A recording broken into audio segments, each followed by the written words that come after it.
ആദ്യമായി ദൈവമാതാവിനും തിരുക്കുമാരനും 1000 നന്ദി പറയുന്നു. എൻ്റെ പേര് ജോബി ജോസഫ്. ഞാൻ വരുന്നത് കുമരങ്കരി ഇടവകാംഗമാണ്. ഞാൻ വർക്ക് ചെയ്യുന്നത് പാറ്റ്ന എന്ന സ്ഥലത്താണ്. ആദ്യമായി ഞാൻ ഈ കൃപാസനത്തിൽ വന്ന് ഉടമ്പടി എടുത്തത് 2019 ഒക്ടോബർ മാസം 28-ാം തീയതിയാണ്. അതിനുശേഷം എനിക്ക് ഒരു വർഷം 60 ദിവസത്തിനുള്ളിൽ എനിക്കൊരു ജോലി ലഭിച്ചു. എനിക്ക് ജോലിയില്ല, നഷ്ടപ്പെട്ട സമയമായിരുന്നു ഞാനിവിടെ വന്ന് ഉടമ്പടി എടുത്തത്. ഉടമ്പടി എടുത്ത് ഞാൻ എന്നും പ്രത്യക്ഷീകരണ പ്രാർത്ഥനയും സന്ധ്യാപ്രാർത്ഥനയും ചെല്ലുമായിരുന്നു. അതിനുശേഷം ഞാൻ ഓരോ ദിവസവും ഡേറ്റ് ഇട്ട് പ്രാർത്ഥിക്കുമായിരുന്നു. ഞാൻ ആദ്യമായി ഡേറ്റ് ഇട്ടത് ഡിസംബർ മാസം 24-ാം തീയതിയാണ്. ആ ഡേറ്റ് ഇട്ട ദിവസം തന്നെ എന്നെ ഇൻ്റർവ്യൂവിന് വിളിക്കുകയും ഞാൻ ഇൻ്റർവ്യൂ പാസ്സാവുകയും ചെയ്തു. പിന്നീട് എനിക്ക് പേടിയായിരുന്നു എന്താവും എങ്ങനെയാവുമെന്ന്. ഞാൻ വീണ്ടും മാതാവിനോട് പ്രാർത്ഥിച്ചു, ഡേറ്റ് ഇട്ടുകൊണ്ട് പ്രാർത്ഥിച്ചുകൊണ്ടിരുന്നു. രണ്ടാമത് ഞാനൊരു ഡേറ്റ് ഇട്ടത് 1/1/2020. അന്ന് തന്നെ എനിക്ക് ആ 28-ാം തീയതി എന്നെ ഓഫീസിൽ നിന്ന് വിളിക്കുകയും എനിക്ക് ഓഫർ ലെറ്റർ തരികയാണ് ചെയ്തത്. 2 ദിവസവും ഡേറ്റ് ഇട്ട തീയതികളിൽ തന്നെ എനിക്ക് ജോലികൾ ലഭിക്കുകയും ഓഫർ ലെറ്റർ ലഭിക്കുകയും ചെയ്യുകയാണ് ഉണ്ടായത്. അമ്മ മാതാവും തിരുക്കുമാരനും വഴി എനിക്ക് ആദ്യമായി ലഭിച്ച അനുഗ്രഹമാണിത്. അതിനുശേഷം രണ്ടാമതായി ഞാൻ പിന്നെ ലോക്ക്ഡൗൺ ആയിപ്പോയി. എനിക്ക് ഉടമ്പടി പുതുക്കുവാൻ സാധിച്ചില്ല. 2023 ഞാൻ പിന്നീട് നാട്ടിൽ വന്നപ്പോൾ ഉടമ്പടി പുതുക്കി. ഞാൻ ആഗ്രഹിച്ചു എനിക്കൊരു ഭവനം പണിയണമെന്ന്. ഞാൻ ഉടമ്പടിയിൽ വെച്ചു എനിക്കൊരു ഭവനം പണിയണമെന്ന്. മാതാവ് എനിക്കൊരു വഴി കാണിച്ചു തന്നു. 2054 സ്ക്വയർ ഫീറ്റുള്ള ഒരു ഭവനം പണിയുവാൻ മാതാവ് കൃപ നൽകി. ആ ഭവനം പണിയുന്ന സമയങ്ങളിൽ ഞങ്ങൾക്ക് ഒത്തിരി ബുദ്ധിമുട്ടുകളുണ്ടായിരുന്നു. പലയിടങ്ങളിൽ ഞങ്ങൾ സഞ്ചരിച്ചു. അവിടെയെല്ലാം മാതാവിൻ്റെ അത്ഭുതകരമായ ഉപ്പും നേർച്ച വസ്തുക്കളും ഞങ്ങൾ സ്ഥാപിക്കുകയും അതിൻ്റെ ഫലമായി ഞങ്ങളുടെ എല്ലാ പേപ്പർ വർക്കുകൾ എത്രയും പെട്ടെന്ന് നടക്കുകയും ചെയ്തു. ഭവനം പണിത് പൂർത്തീകരിക്കുന്ന സമയമായപ്പോൾ എല്ലാവരും പറഞ്ഞു, നിങ്ങൾ ഉദ്ദേശിക്കുന്നിടത്തെങ്കിലും നിൽക്കുകയില്ല, സാമ്പത്തികമായി നിങ്ങൾക്ക് ബുദ്ധിമുട്ടുണ്ടാകും. ഞങ്ങൾ അന്നേരവും പ്രത്യക്ഷീകരണ പ്രാർത്ഥന ചൊല്ലി പ്രാർത്ഥിക്കുന്ന സമയത്ത് എന്നും പ്രാർത്ഥിക്കുമായിരുന്നു, അമ്മ മാതാവേ, ഇത് അളക്കുന്ന സമയത്ത് മാതാവ് ഒരറ്റത്ത് അതിൻ്റെ നൂൽ പിടിക്കണേ എന്ന്.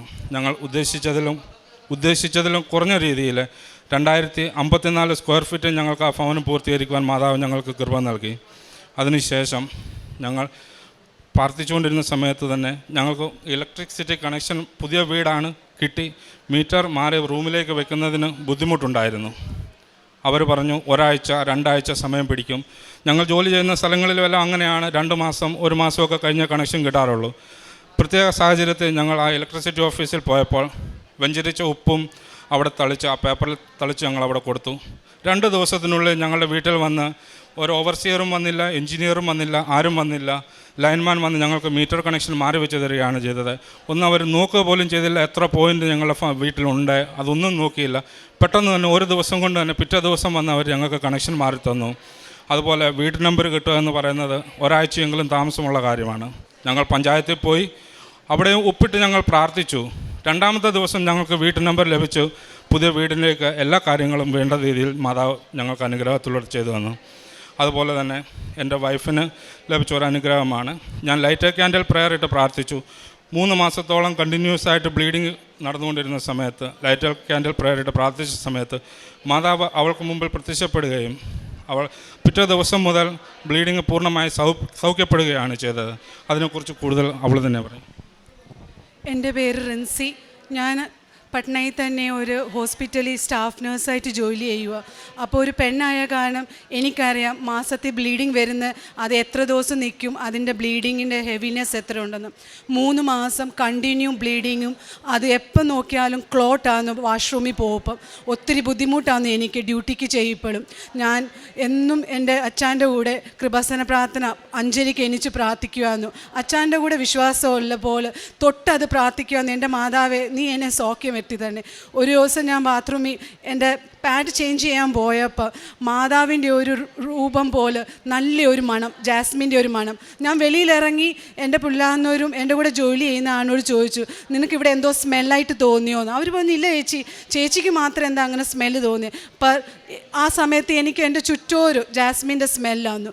ഞാൻ ചേഞ്ച് ചെയ്ത് കസേരയിൽ പോയി ഇരുന്ന് പുറകോട്ട് നോക്കിയപ്പോൾ എനിക്ക് ആ ക്ലൗഡിൻ്റെ ഇടയ്ക്ക് ഒരു മാതാവിൻ്റെ രൂപം. ഞാൻ ആദ്യമായിട്ട് വരുന്ന 23-ാം തീയതി. അതിന് മുമ്പ് ഞാൻ മാതാവിൻ്റെ രൂപം കണ്ടിട്ടേ ഇല്ല. ഈ പുറകിൽ നിൽക്കുന്ന മാതാവിൻ്റെ ആ രൂപം ഉണ്ടായി ആ ക്ലൗഡിൻ്റെ രൂപി വന്ന് എന്നെ ഒന്ന് തൊട്ട പോലെ ഫുൾ ശരീരം ക്രോമാച്ചായിപ്പോയി. ഞാൻ അന്നേ എൻ്റെ മനസ്സിലോർത്തു ഞാൻ ഫുള്ളായിട്ട് ഹീലായെന്ന്. പിറ്റേ മാസം എനിക്ക് മെൻസസ് വന്നു. എല്ലാ പെണ്ണുങ്ങൾക്ക് വരുന്ന പോലെ തന്നെ 5 ദിവസം അതിരുന്നു, ഒരു ക്ലോട്ടും ഇല്ല. ഇന്ന് വരെ എനിക്കൊരു ബുദ്ധിമുട്ടും ഇല്ല. അതിന് ഞാൻ 1000 വട്ടം എൻ്റെ മാതാവിന് ഒരു നന്ദി പറയുന്നു. പിന്നീട് എനിക്ക് ലഭിച്ച ഒരു രോഗസൗഖ്യമാണ് ഈ 2023 പെട്ടെന്ന് എനിക്ക് പൈൽസ് എന്ന ഒരു രോഗമായി. കണ്ടിന്യൂ ബ്ലീഡിങ് ആയി. 2-3 മാസത്തോളം ബ്ലീഡിങ് ഉണ്ട്. അത് കഴിഞ്ഞ് എനിക്ക് ടോയ്ലറ്റിൽ പോകാൻ പോലും പേടിയാവുന്നു. ഞാനിവിടെ വന്ന് ഉടമ്പടി പുതുക്കി 2023 സെപ്റ്റംബർ മാസത്തിൽ വന്ന് ഉടമ്പടി പുതുക്കി. ഇവിടുന്ന് ഞാൻ തിരിച്ച് വീണ്ടും ജോലി സ്ഥലത്ത് പട്നയിലേക്ക് പോയി. അവിടെ ചെന്ന് അവിടുന്ന് മേടിച്ചുകൊണ്ട് പോയ നേർച്ച വസ്തുവായ പത്രം അവിടെ പള്ളികളിൽ വിതരണം ചെയ്യുകയും പിറ്റേ ദിവസം പെട്ടെന്ന് എനിക്ക് ബ്ലീഡിങ് സ്റ്റോപ്പായി, പെയിൻ സ്റ്റോപ്പായി. ഇതുവരെ പിന്നീട് എനിക്ക് ആ ഒരു രോഗം വന്നിട്ടില്ല. അമ്മ മാതാവ് എനിക്ക് പൂർണ്ണമായ സൗഖ്യം നൽകി. അതുപോലെ തന്നെ ഞങ്ങളെ പ്രേക്ഷിത പ്രവർത്തനമായി ചെയ്യാറുള്ളത്, ഞങ്ങൾ ഇവിടുന്ന് പോകുന്ന പട്നയിലാണ് ജോലി ചെയ്യുന്നത്. അവിടുത്തെ അനാഥാശ്രമം സിസ്റ്റേഴ്സ് ഓഫ് മദർ തെരേസയുടെ കോൺവെൻറ്റിൽ ഞങ്ങൾ എല്ലാ മാസങ്ങളിലും പോയി സന്ദർശിക്കുകയും അവിടുത്തെ കുഞ്ഞുങ്ങൾക്കും വലിയവർക്കുമായിട്ടുള്ള ആഹാര പദാർത്ഥങ്ങൾ കൊണ്ടു കൊടുക്കുകയും ചെയ്യും. അതുപോലെ ഞങ്ങളുടെ സമ്പാദ്യത്തിൻ്റെ ഒരു വിഹിതം ഞങ്ങളെല്ലാ മാസവും മുടങ്ങാതെ ഇവിടെ ഒരു സേവന കേന്ദ്രത്തിൽ സംഭാവനയായി കൊടുക്കുകയും ചെയ്യാറുണ്ട്. അമ്മ മാതാവ് വഴി ഞങ്ങൾക്ക് ലഭിച്ച എല്ലാ അനുഗ്രഹങ്ങൾക്കും കൃപകൾക്കും നാളിതുവരെ ചെയ്ത എല്ലാ നന്മകൾക്കായിട്ടും നന്ദി പറയുന്നു. ഉടമ്പടി എടുത്തതിന് ശേഷമായി എൻ്റെ ജീവിതത്തിലുണ്ടായ ആത്മീയ വളർച്ചകളാണ്. ഞങ്ങൾക്ക് എല്ലാ ദിവസവും വിശുദ്ധ കുർബാനയിൽ പങ്കുകൊള്ളാൻ സാധിക്കത്തില്ലായിരുന്നു. നേരത്തെ ഞാൻ ജോലി ചെയ്തുകൊണ്ടിരുന്ന ഒരു ഹോട്ടൽ സ്ഥാപനത്തിലായിരുന്നു. അന്ന് എനിക്ക് വിശുദ്ധ കുർബാനയിൽ പോകുവാനും കുമ്പസാരിക്കാനും സാധ്യമല്ലായിരുന്നു. 2020 ഞാൻ ഉടമ്പടി എടുത്ത ശേഷം എനിക്ക് ആഴ്ചയിൽ 4-5 ദിവസങ്ങളിലെങ്കിലും വിശുദ്ധ കുർബാനയിൽ പങ്കുകൊള്ളുവാനും എല്ലാ ദിവസങ്ങളും വിശുദ്ധ കുർബാന സ്വീകരിക്കുവാനും കുമ്പസാരിക്കുവാനുമുള്ള ഭാഗ്യം ലഭിച്ചു. അതിലൂടെ എൻ്റെ ജീവിതത്തിലെ അനേകായിരം വളർച്ചയിലേക്ക് അമ്മ മാതാവ് എന്നെ നയിച്ചു. വിശുദ്ധ യോഹന്നാൻ്റെ സുവിശേഷം 21-ാം അധ്യായം 7-ാം തിരുവചനം പറയുന്നു, യേശു സ്നേഹിച്ചിരുന്ന ആ ശിഷ്യൻ പത്രോസിനോട് പറഞ്ഞു, അത് കർത്താവാണ്. നാം ഈശോയെ തിരിച്ചറിയുന്ന ജീവിതാനുഭവങ്ങളാണ് ഈ അൾത്താരയിൽ നാം കേട്ടുകൊണ്ടിരിക്കുന്നത്. ജോബി ജോസഫ് എന്ന സഹോദരനും തൻ്റെ ജീവിത പങ്കാളിയുമായി പങ്കുവെച്ച വലിയ മനോഹരമായ സാക്ഷ്യമാണ് യേശുവിനെയും പരിശുദ്ധാമ്മയെയും തിരിച്ചറിഞ്ഞ ഒരു സാക്ഷ്യം. തൻ്റെ ജോലി നഷ്ടപ്പെട്ട, ജോലിയില്ലാതിരുന്നൊരവസ്ഥയിലാണ് പരിശുദ്ധാമ്മയുടെ ശരണത്തിലേക്ക് ഓടി വരുന്നത്.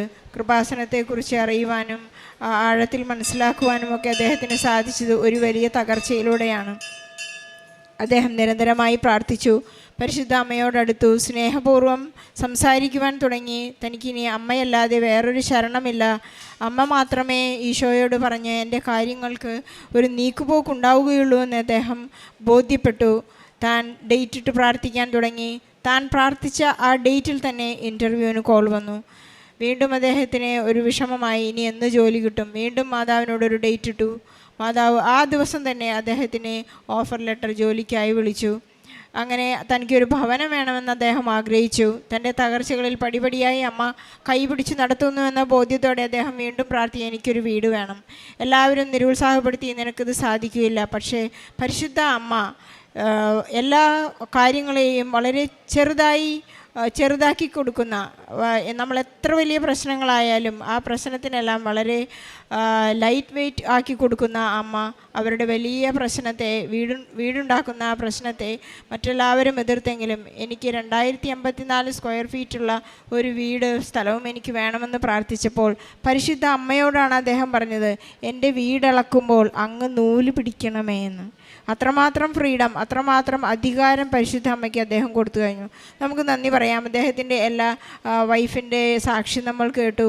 ഈശോയെ തൊട്ട ഒരു സ്ത്രീയാണ് രക്തസ്രാവക്കാരി സ്ത്രീ. അവർക്ക് ഈശോയെ തൊടുവാൻ മാത്രമുള്ള വിശ്വാസം അവരുണ്ടെന്ന് ഏറ്റുപറയുന്നു. ഇവരുടെ എല്ലാ ജീവിതാനുഭവങ്ങളിലും ഈശോ കടന്നു വരാൻ മാത്രം പരിശുദ്ധ അമ്മയോട് അവർക്ക് ബന്ധമുണ്ടായി, ഒരു വലിയ ഇൻറ്റിമസി അവർക്ക് വന്നു എന്നാണ് അദ്ദേഹം സാക്ഷ്യപ്പെടുത്തുന്നത്. നമുക്കും ഇവരോടൊപ്പം അവർ ചെയ്യുന്ന എല്ലാ കാരുണ്യ പ്രവൃത്തികളും പ്രേക്ഷിത പ്രവർത്തനങ്ങളും ഒരു വലിയ സുവിശേഷ വേലയാണ്. അനാഥാശ്രമങ്ങളിലും വൃദ്ധാശ്രമങ്ങളിലുമൊക്കെ അവർ ഭക്ഷണം കൊടുക്കുകയും സുവിശേഷം അവരെ പ്രചരിപ്പിക്കുവാനും ഈശോയെ അറിയിക്കുവാനും അദ്ദേഹവും കുടുംബവും താല്പര്യപ്പെടുന്നുവെന്ന് നാം സാക്ഷ്യത്തിൽ കേൾക്കുകയുണ്ടായി. അതുപോലെ തന്നെ മക്കളെല്ലാവരും ഒരുമിച്ച് കുടുംബം ഒന്നിച്ച് പ്രാർത്ഥിക്കുന്ന ഒരു വലിയ ജീവിതാവസ്ഥയിലേക്ക് അദ്ദേഹം കടന്നു വന്നിരിക്കുന്നു. ഇവരുടെ വലിയ സാക്ഷ്യത്തിന് പരിശുദ്ധ അമ്മയ്ക്ക് ഈശോയ്ക്ക് നല്ലൊരു കൈയടി നൽകി സാക്ഷ്യം നമുക്ക് സമർപ്പിക്കാം. അത്യപൂർവ ദൈവാനുഭവങ്ങൾ ഇനി നിങ്ങൾക്കും സ്വന്തം. ഈ യൂട്യൂബ് ചാനൽ ഇതുവരെ സബ്സ്ക്രൈബ് ചെയ്തിട്ടില്ലെങ്കിൽ ഇപ്പോൾ തന്നെ സബ്സ്ക്രൈബ് ചെയ്യുക. ഈ വീഡിയോ ഇപ്പോൾ തന്നെ നിങ്ങളുടെ സുഹൃത്തുക്കൾക്ക് ഷെയർ ചെയ്തുകൊണ്ട് കർത്താവിൻ്റെ പ്രേക്ഷിതരാകുക.